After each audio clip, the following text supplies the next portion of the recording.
Welcome to Truth Meets Fiction, your home for timeless stories, unforgettable characters, and the kind of content that stays with you long after the credits roll. Whether it's fact, fiction, or somewhere in between, you'll find it here. Let's begin.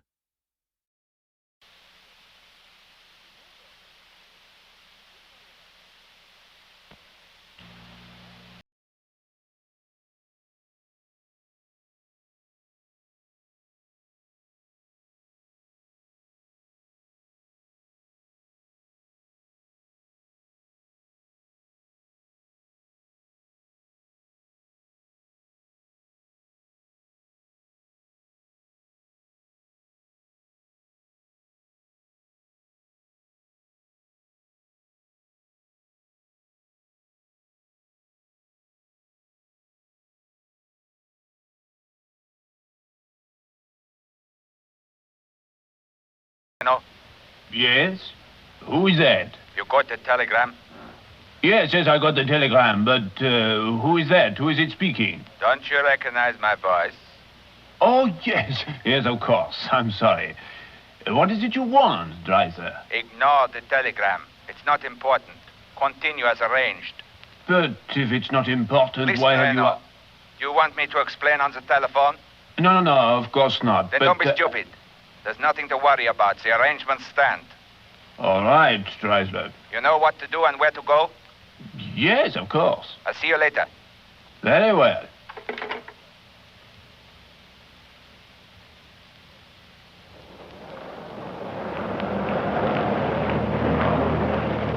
Here's Richie. What happened? He looks as if he's fallen for it. He's collecting his baggage. Good man. I'll see you later, Sir Graham. Don't lose him, Richie. I'll try not to. I'll contact Vosper immediately if there's any news. Right.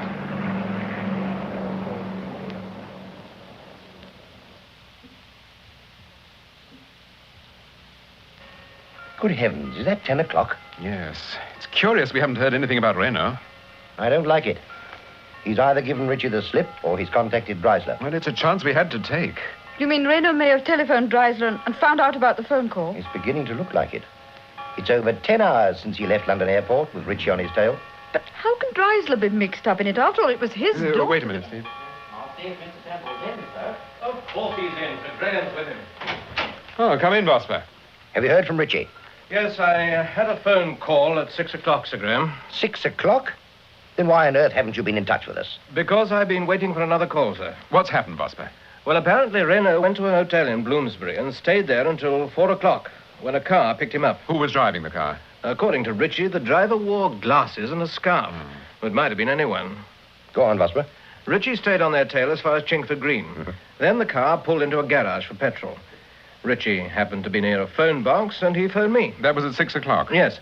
He said it looked as if they were heading for Epping Forest, and said he'd telephone later. I've been waiting for the call. Did Richie say anything else? No, sir. But he didn't sound too happy about things. I got the impression he was rather worried. What do you make of it, Temple? Well, it looks to me as if Richie suspected a trap. If he did... That's probably for me. May I take it? Yes, of course. Please do. Go ahead. Hello? Is that Inspector Vosper? Yes? This is Rice, sir. Yes, Sergeant. Have you got the information? Yes, sir. He made 2 telephone calls, one at 2:15 and the other at 3:45. They were both to the same number, What was the number? Regent 5011. Thank you, Rice. Goodbye. Well? I've been checking the telephone calls at the hotel. Reno made 2. Both to Regent 5011. That's the Stardust Club. Yes. Look, Vosper, I think under the circumstances, the thing to do is to contact the special branch. Tell them that Richie was... This telegram's just arrived, Mr. Temple. Oh, thank you. Phew. What is it, Temple? What does it say? This was handed in at Fawnwood Common. It says, in case you're interested, you'll find your friend at Bellwood Heath, Spencer. Where's Bellwood Heath? It's in Essex, near Epping Forest. Charlie, get the car round straight away. Yes, sir.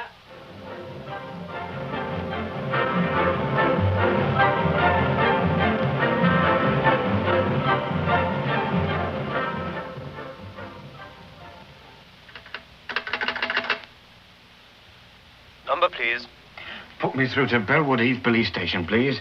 Bellwood 81. It's urgent. Bellwood Heath police station? Sergeant, this is Baker. I'm in the call box on the corner of Cragwell Lane. There's been an accident. Okay, let's have it. There's a car in Turner's Field. It's blazing like fury. And there's a man in the driving seat, but I can't get at the poor devil. Okay, Baker, I'll get someone down there immediately.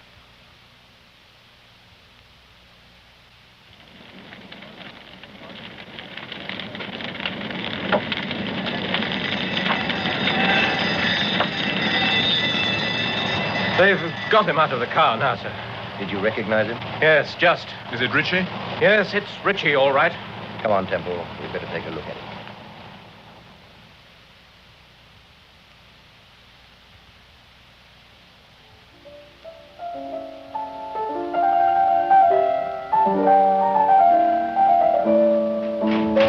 I'm going now, Steve. Going where? Out, darling. But it's nearly lunchtime. That's why I'm going out. I've got a lunch appointment. Well, you never told me. I'm lunching with Adrian Frost. Oh, yes, of course. I forgot about that. Well, I hope Mr. Frost hasn't forgotten. Take care, Paul. Why are you going out to lunch, Steve? I'll be back this afternoon. Yes, I know, but I'm worried about this business, about the Spencer affair. Yes, I know you are, dear. But don't worry, Steve. It'll soon be over. You know who it is, don't you? Yes, I know. Last night after you went out, I made a list of all the possible suspects. Oh, whatever made you do that? Well, I thought it might help me to think clearer if I put things down in black and white. I put 6 names down on a piece of paper. 6 names? Hmm. Well, who were they? Well, Rupert Dreisler, Terry Gibson, Adrian Frost, Pete Roberts, Eric Lansdale, and Clutch Brompton. I see. Well, you can forget Clutch Brompton. Paul, who is Spencer? I'll tell you tonight, dear. Is that a promise? Now, listen, Steve. Don't leave the flat. It doesn't matter who telephones or what happens. Don't leave it. I'll see you later, darling. Goodbye, darling.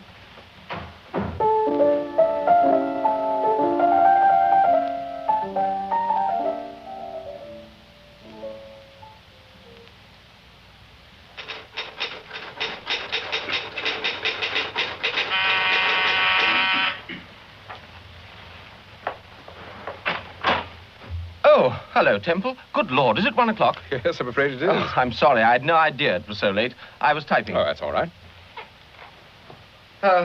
Would you care for a glass of sherry? Oh, I don't think so, thank you. Oh, what are you writing? A play? Well, I'm trying to. Oh, of course, you write novels and things, don't you? Mostly novels. Oh, I didn't mean That's all right.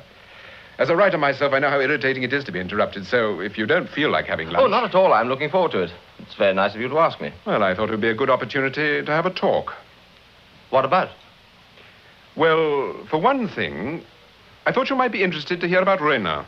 Renaud? Yes, André Renaud. He owns a nightclub in Paris. Oh, yes, I remember. You spoke to me about him once before. He arrived in London yesterday. A man called Ritchie, a Scotland Yard official, was told to follow him. Unfortunately, Ritchie made a mistake. He was murdered. By Renaud? Renaud and a gentleman called Spencer. Oh. What happened exactly? They knocked him out, put him in a car, and set fire to it. Charming. Does Renaud work for Spencer? He does. I see. Frost, I hope you won't think me presumptuous, but I'd like to give you a bit of advice. I'm not very good at taking advice, even from friends. Well, there's a first time for everything. Look, Temple, what is it you want? Why did you really come here today? You want to know? Well, of course I want to know. Right, I'll tell you. But first of all, tell me something. Well? Why are you going to America? Going to America? Yes, you made a reservation on Thursday. My agent's got me that Hollywood contract. I shall be there until November. Well, I didn't want to say anything about it because I haven't got my visa yet. I see. You appear to be very well informed. I wouldn't dream of giving you advice if I wasn't well informed. Now sit down and listen to me.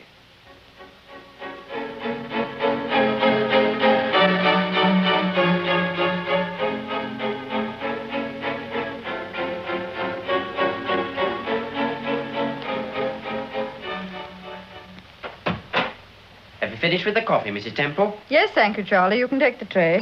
I'll see you, that is. Yes, sir. Are you expecting anyone? Sir Graham said he might drop in. Well, I hope it isn't Sir Graham or the inspector. Why? Well, because I want to talk to you. You remember what you promised? You said you'd tell me... Oh. Yes, Charlie? It's Mr. Dreisler. He said he'd like to see Mr. Temple if it's convenient, and I said I wasn't sure if you were in or not, sir. Yes, all right, Charlie. Ask him in. Yes, sir. What on earth does Dreisler want? I'll lay 6 to 4. He wants to talk to me about Pete Roberts. What makes you think that? Oh, I don't know. It's just a feeling I've got, a sort of intuition. That's my department. Mr. Dreisler, sir. Oh, good evening. I should have telephoned you, but...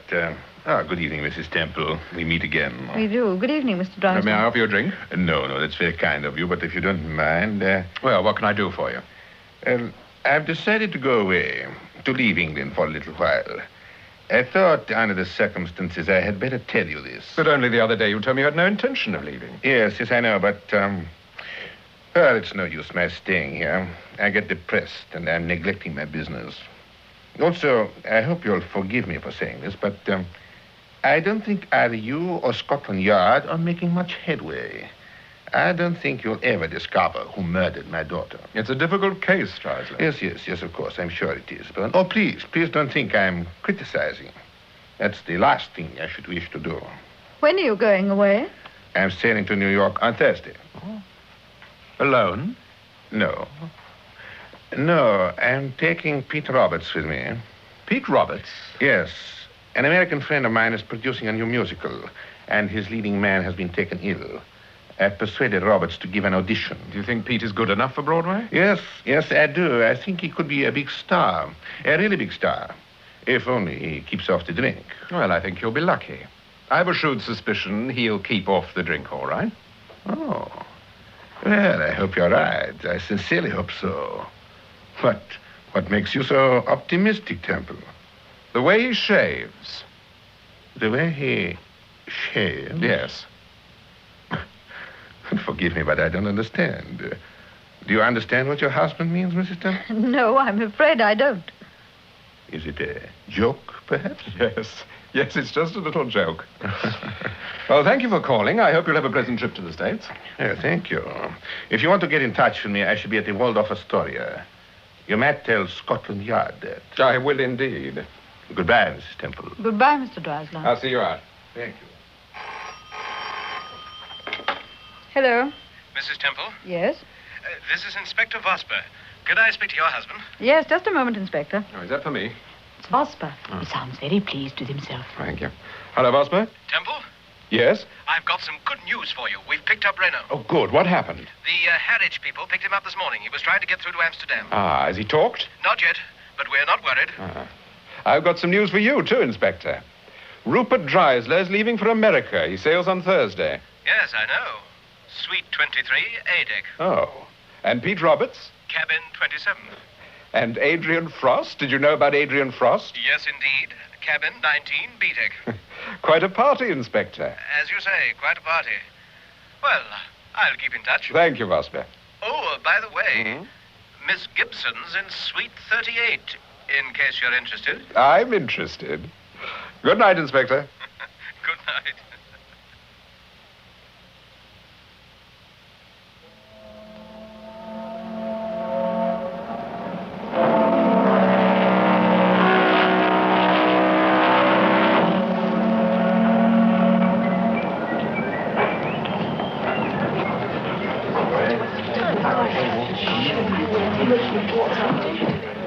Good evening, Louis. Good evening, Mr. Dreisler. Good evening. Are we going to have a smooth crossing? Well, I hope so, sir. What can I get you, gentlemen? What would you like, Pete? A whiskey and soda. Well, that's 2 whiskeys and soda, please. Thank you, sir. What time do we sail? Oh, we should be away by 11 tomorrow morning. Do most passengers come on board the night before? Most of the first-class passengers, sir. Oh, good evening, madam. Good evening. What can I get you? Nothing, thank you. Hello, Terry. I want to talk to you, both of you. Come over to the table near the window.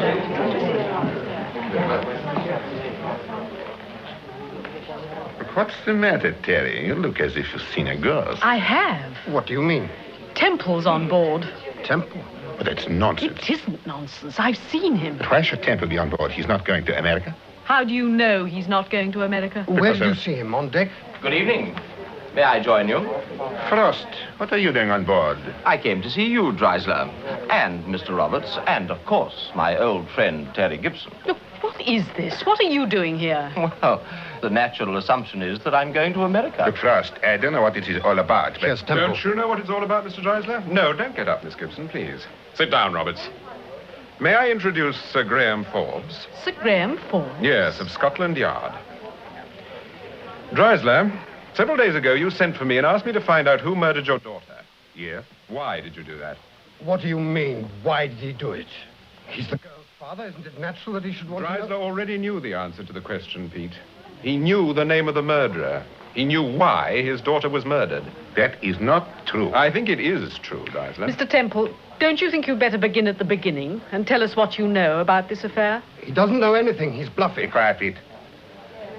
You say I knew the name of the murderer? Yes. And why did I send for you? Why didn't I just go to the police? Because you thought that by sending for Temple, you were covering up. You wanted to give the impression... Of the distraught father, clutching at every straw, determined on revenge. Look, Frost, just what are you doing here? How do you fit into all this? Shall I tell him, Temple? Yes. Go on, Frost, tell him. I fell in love with your daughter, Dreisler, and I was under the impression that her sole ambition was to become an actress. But I soon discovered that this wasn't so. I found out that she was a member of a gang who smuggled stolen property from the continent. Oh, what I begged Mary to give it up, and she promised me that she would. Well, last October, she went to Paris to tell her father here, or so I thought, that she intended to break away from him. When she returned, she told me that she had done this, and I was so delighted that I gave her a diamond brooch. But as Mr. Temple has since pointed out, I was under a misapprehension. Mary hadn't the slightest intention of breaking away from the organization. On the contrary, she had another and far more lucrative proposition in mind. What the devil are you talking about? Mary Dreisler knew the identity of every member of the gang. Encouraged by a certain Peter Wallace, who was a professional blackmailer, she made a gramophone record. The record was, indeed, just that. What do you mean, just that? It was actually a record of the activities of the organization. Names, identities, secret routes from the continent. I don't believe a word of all this. You know it's true, Dreisler. The head of the outfit was a fence who called himself Spencer. He heard about the record and thought that Mary Dreisler was completely responsible for it. So he murdered her and took what he believed to be the incriminating record. But Wallace was a jump ahead. He'd already spread the rumor that the vital record was called My Heart and Harry, and he'd planted a record with that label on it in Mary Dreisler's flat. And are you trying to tell us that Peter Wallace had the real record? The one that Mary Dreisler made? Of course he had. He persuaded her to make the record in the first place. You don't think that once she'd made it, he was going to let it slip through his fingers? When Spencer discovered that he'd got the wrong record, he realized that not only was he up against one of his own gang, but he was also up against an outsider, a professional blackmailer. And does the record still exist? I doubt it, since Peter Wallace was murdered. But an excellent copy of it exists, Mr. Roberts. What do you mean, a copy? Records can be copied, you know. Indeed, 3 days ago, I broke into Wallace's flat, and with the aid of an excellent tape recorder... You're bluffing. I know you're bluffing because it was me who broke into... It was you that what, Pete? Or should I say, Spencer? Temple, look out! Don't you fool, Pete, or you'll never get away with this. All right, you won't get foul. Vosper's outside. The inspector's been hit, sir. Come on, Temple. Vosper, you all right? Yes, it's only my arm. Get a doctor straight away, Sergeant. Which way did he go? He went through the door on the right, sir. He's making for the deck. Come on, Sir Graham.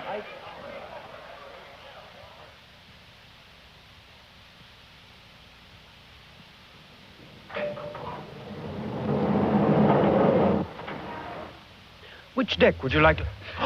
Close the door. Close it. This revolver isn't a toy and this isn't a gag. No, sir. Take me to the top deck. Quickly. Yes, sir. Well, close the door.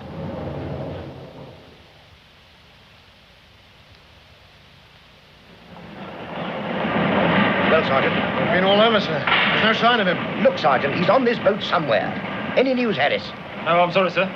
There's only the swimming pool and the gymnasium left. Well, get somebody down there immediately. Well, there's Morgan, sir. He's just come out of the gym. Any luck? No. Place is deserted. He's not down there. What about the pool? No, we've been to the pool. There he is, sir. Where? On the top deck. Mr. Temple's after him. Get up there, Smith, straight away. Temple's caught him, sir. He's got him. Drop the gun. Drop the gun, Pete. Temple, I warn you. If you don't leave Go on, drop it. You're not going to stop me, Temple. Huh? If it's the last thing I do... Temple's got him. I think Temple's got the upper hand. I'm not so sure. Right. He's breaking away. He's going for the side. He's going to jump for it. No, it's all right. Temple's got him. They'll both go over the side if they're not careful. Temple, look out! Temple, for heaven's sake, watch yourself. They're both falling.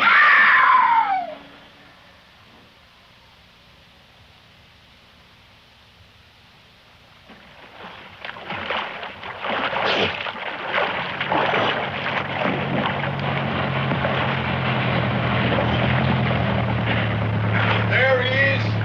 Okay, Craig. We'll soon have you out. Don't worry, sir. Get hold of his hand, Mr. Temple. Okay, that's it. Yeah, give us a pull, Radley.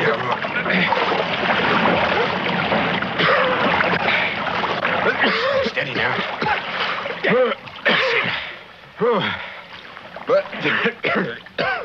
Are you all right, sir? Yes. That's better. We picked up the other man, sir. You have? Well, where is he? He's down below. That's all right, Mr. Temple. The police have got him. Oh, well. Do you think I can get out of these clothes? Yeah. Come along, sir.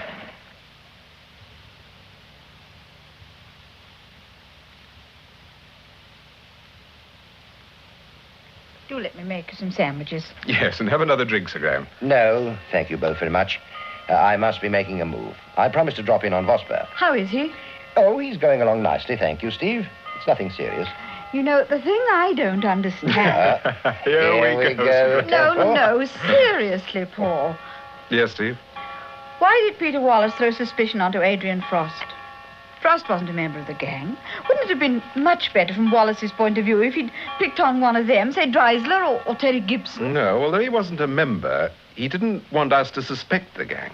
You see, Wallace had the record and was proposing to blackmail them. It was virtually to his advantage that we shouldn't solve the murder. Yes, I see that, but surely Frost was implicated. After all, he went to the Bronze Heart. Yes, he went there because he was curious about Pete Roberts. But why? He suspected that Pete was the leader of the gang and decided to investigate. Mm-hmm. I became worried about this because I knew what would happen if he became too deeply involved.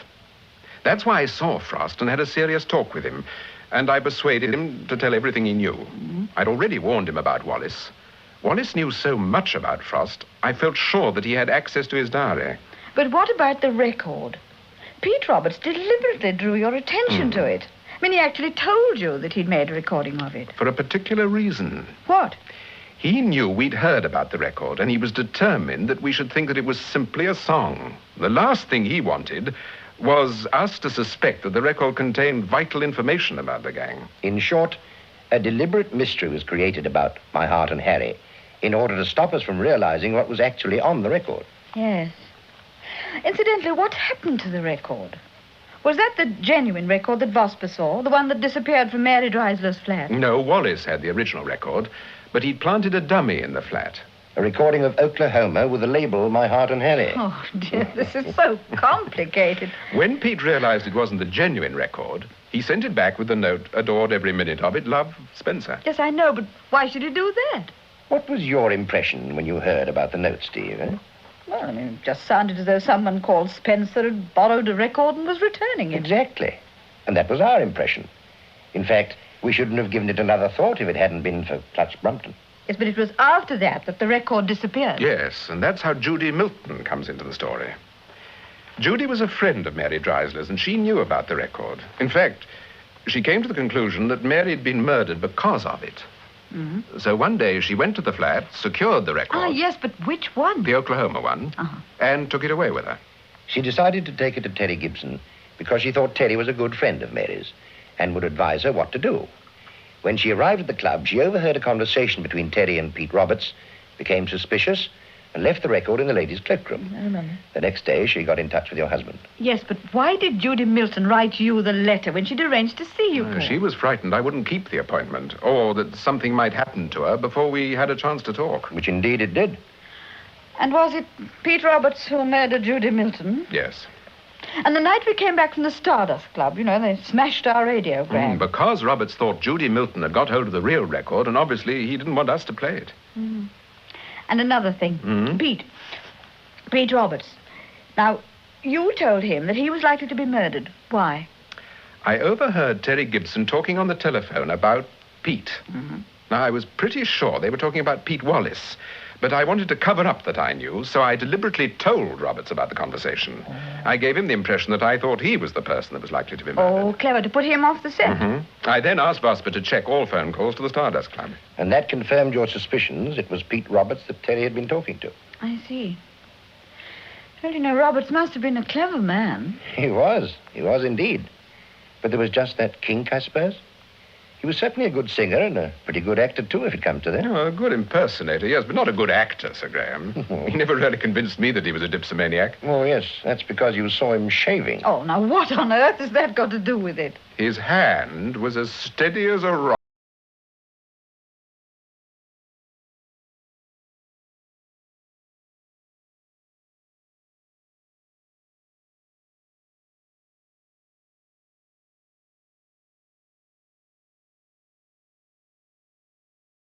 To the final episode of Paul Temple and the Spencer Affair.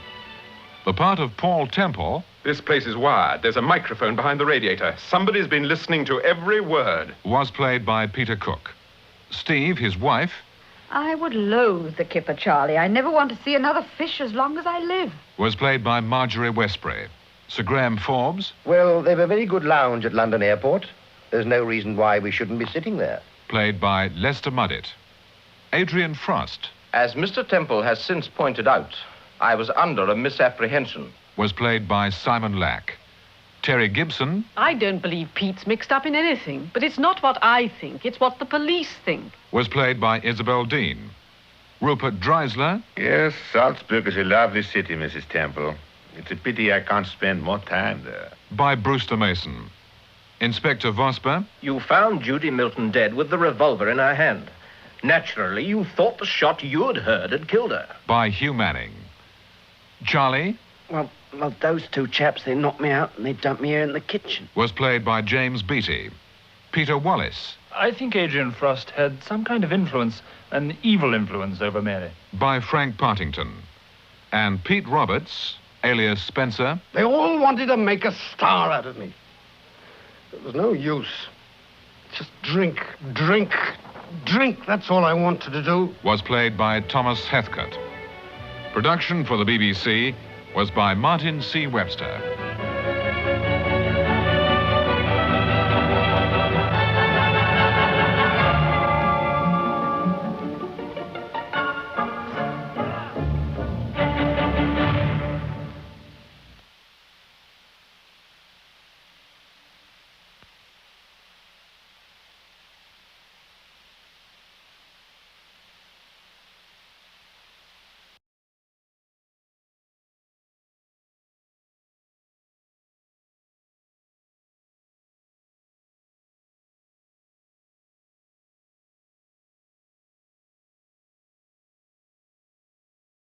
Every story leaves a trace, some in history, others in the shadows. If this one made you think, question, or shiver just a little, you're in the right place. This is Truth Meets Fiction. Until next time, stay curious, stay sharp, and don't believe everything you're told.